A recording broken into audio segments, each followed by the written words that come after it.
All right, here's the story. I started doing stand-up comedy when I was 14. I was on stage. The guy that introduced me was a guy named J.T. Newton. I'm 47. I can close my eyes and remember the introduction like it was yesterday. It went like this. Ladies and gentlemen, this next young man coming to the stage is starting his comedy career tonight. Who knows? We may be witnessing the birth of a star. Please welcome David Chappell.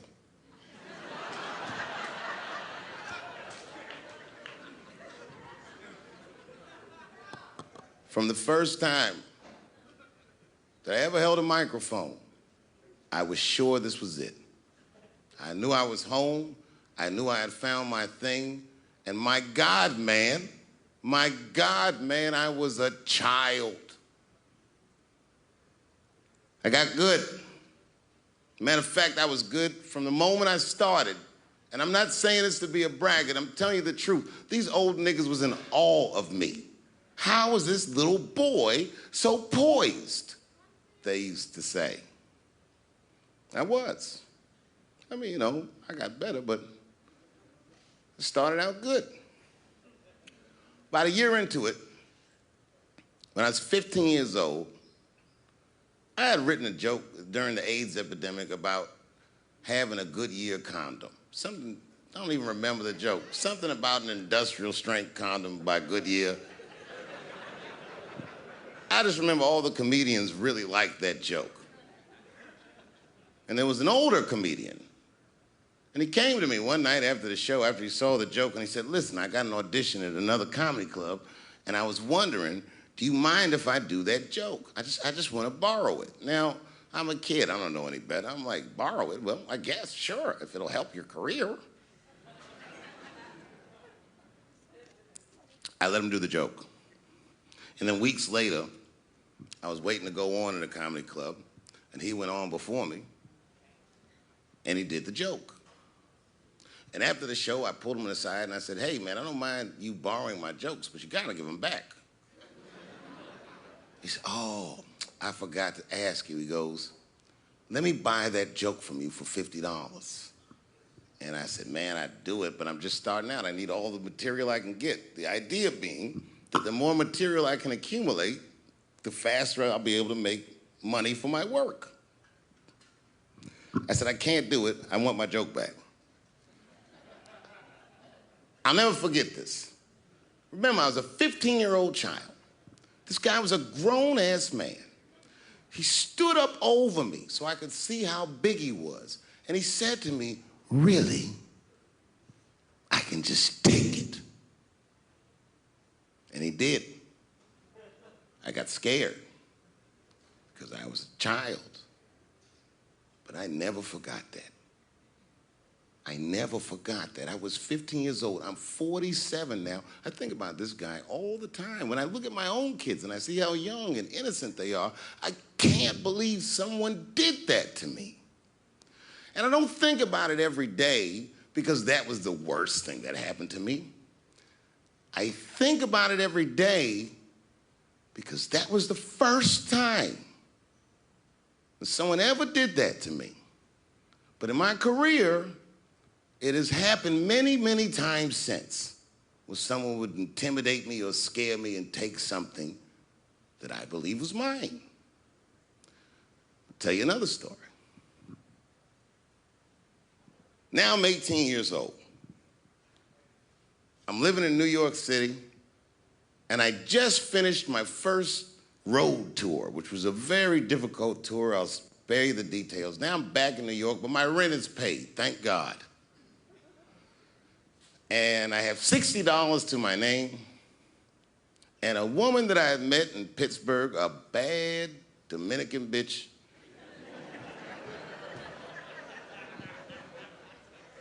was coming to New York. She was gonna spend the weekend with me.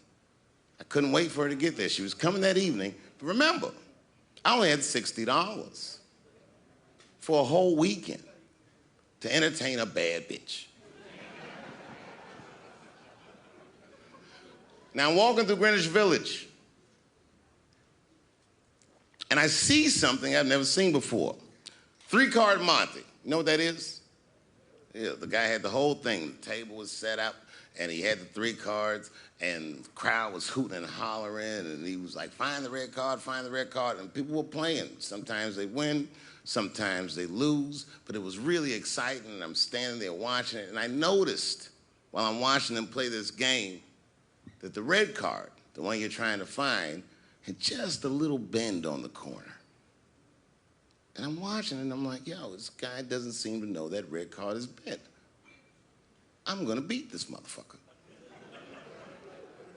And I walked up to the table, and I said, let me play a hand. And I put my last $60 on that table, and he starts to shuffle and find the red card, find the red card. And I kept watching that bent card go around the table, make sure I kept my eyes on that bent card. And when he stopped shuffling, and he said, find the red card, I pointed to it with confidence. Here it is right here. And he flipped it over, and it was black. And he took my money. I couldn't fucking believe that. How did this nigga do that? Was that magic or sorcery? I was confused. So you know what I did? I sat there, and I watched him for a real long time play the game. And I realized that all those people who was doing all that hooting and hollering and betting, my God, they were his friends. They were in on the whole thing. I felt so wronged. I felt so stupid.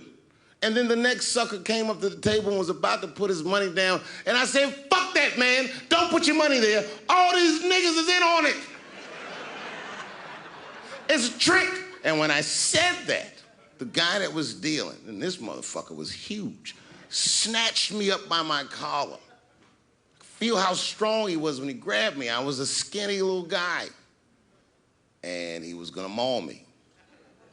The only reason he didn't, I'm sure, is because he saw the fear in my face. And that fear, he looked at me. I saw his eyes go from hard to soft. He softened. Then he looked at me like the way a father would look at a child. And he said to me, young man, don't ever come between a man and his meal. I never forgot that either. Most niggas would have to run the streets for years to learn a lesson that profound. It took me 2 seconds. Never get between somebody and their paper.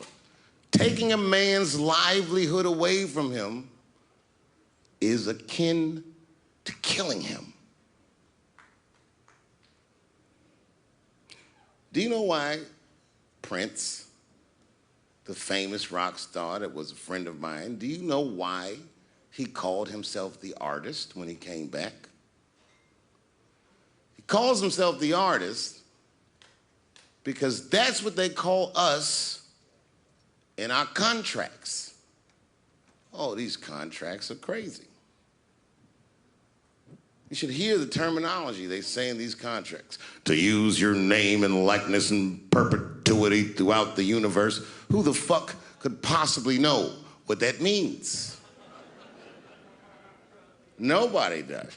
It's so complicated, in fact, that when you're a kid like me, you have to hire somebody to tell you what that means. And you sit down at a table and you do the contract game. And that's how I got with Comedy Central. I signed the contract. But I signed the contract the way that a 28-year-old expectant father that was broke signs a contract. I was desperate. I needed a way out. And it wasn't good money, and it wasn't good circumstances, but what else am I gonna do, I said. And all these white people sitting at that table told me, trust us, Dave, it's a good contract. And I looked around the table, and they all seemed to agree it was a good contract. But what if it was like that game of 3-Card Monte? What if they were all friends and I didn't know it? And the bag of money was Iceberg's money in the first place. What was I talking about? What was I trying to tell you? Last week, 2 weeks ago, whenever it was, I called Lauren Michaels and I tell them, okay, I'll do it. I'll do Saturday Night Live on election night, and the day I made that phone call, the day I committed to it, it gets announced that Netflix is streaming Chappelle's show. Not just Netflix, HBO Max is streaming it too. Let me tell you another story about HBO. No, hear me out. Did you know, before Chappelle's show was at Comedy Central, I pitched that show to HBO. I told them what I wanted to do. Now, these are executives. All they have to do is say, yeah, we'll take it, or no, thank you, we won't. But they didn't say either of those things. They went too far. They said, literally, what do we need you for? That's what they told me, as they kicked me out of the office. What do we need you for? And here we are, all these years later, and they're streaming the very show that I was pitching to them. So I'm asking them, what do you need me for?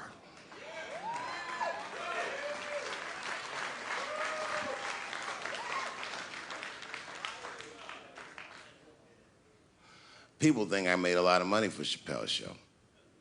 When I left that show, I never got paid. They didn't have to pay me because I signed the contract. But is that right? I found out that these people were streaming my work, and they never had to ask me, or they never had to tell me. Perfectly legal, because I signed the contract. But is that right? I didn't think so either. That's why I like working for Netflix. I like working for Netflix because when all those bad things happened to me, that company didn't even exist.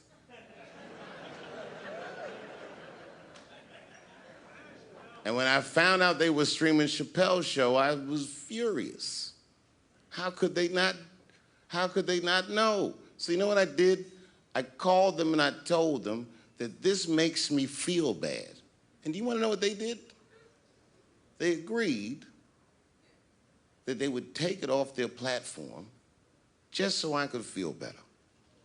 That's why I fuck with Netflix, because they paid me my money, they do what they say they're gonna do, and they went above and beyond what you could expect from a businessman. They did something just because they thought that I might think that they were wrong. And I do. I think if you are fucking streaming that show, you're fencing stolen goods. They stole that from me. They just took it. And I'm not up here trying to tell you guys that I believe that Comedy Central gave me a raw deal just because I'm black.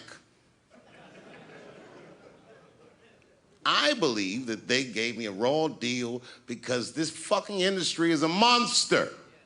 It's the same monster that these Me Too bitches was trying to tell you about. But they hate the monster for how it fucks. And I hate that monster for how it eats. But my God, man, it's the same monster. When I quit the show, all my friends would say, well, fuck them, Dave. Why don't you just do Chappelle's show at another network? Yeah. And why doesn't a slave run from one plantation to another plantation because the master over there might be nicer? My God, man, I was trapped. You know what, tell you the truth? I've even thought about coming back and doing another Chappelle show. Well, but if I do, I can't call it Chappelle's show because my name and likeness is being used by them in perpetuity throughout the universe. It's in the contract.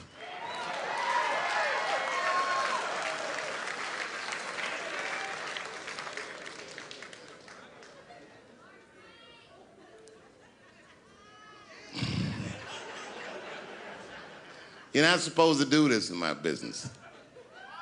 I'm up here doing something that nobody else in this business has the balls to do.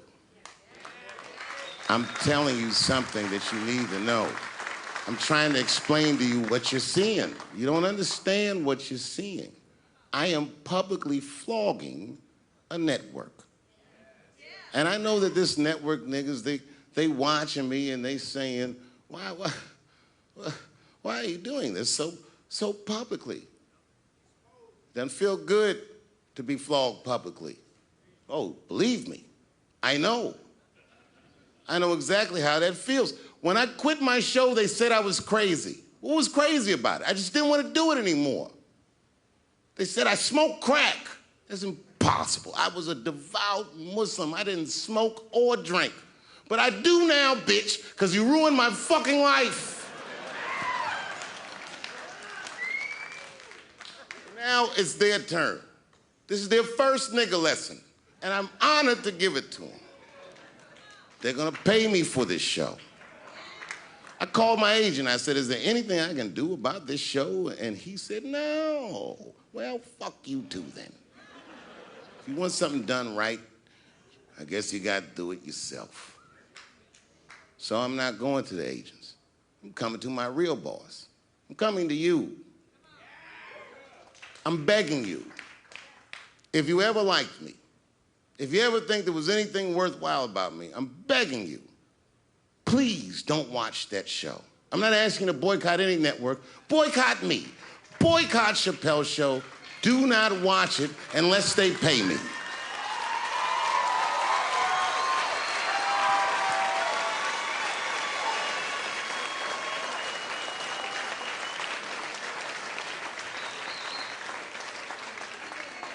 If you're a shareholder at Viacom, then I'm talking to you. Because all that shit that they do to us, well, they do everything for their shareholders. That's what they told me. So if you're a shareholder in that company, tell them it's wrong. And if you don't believe that it's wrong, then fuck you too. You should know what's in the hot dogs you eat. Now, there's probably a bunch of people at Comedy Central and Viacom and all these places that have no idea what I'm talking about. They've all either quit or been fired or got Me Too'd or something. Them niggas is gone. And there's a whole bunch of new young people there, and they're probably looking like, what is he talking about? They may not actually know what the fuck happened to me. So I'll tell you what I'm talking about. Go downstairs to your accounting department, open the books, see what that show made, and look at what you paid me. That's exactly what I'm talking about.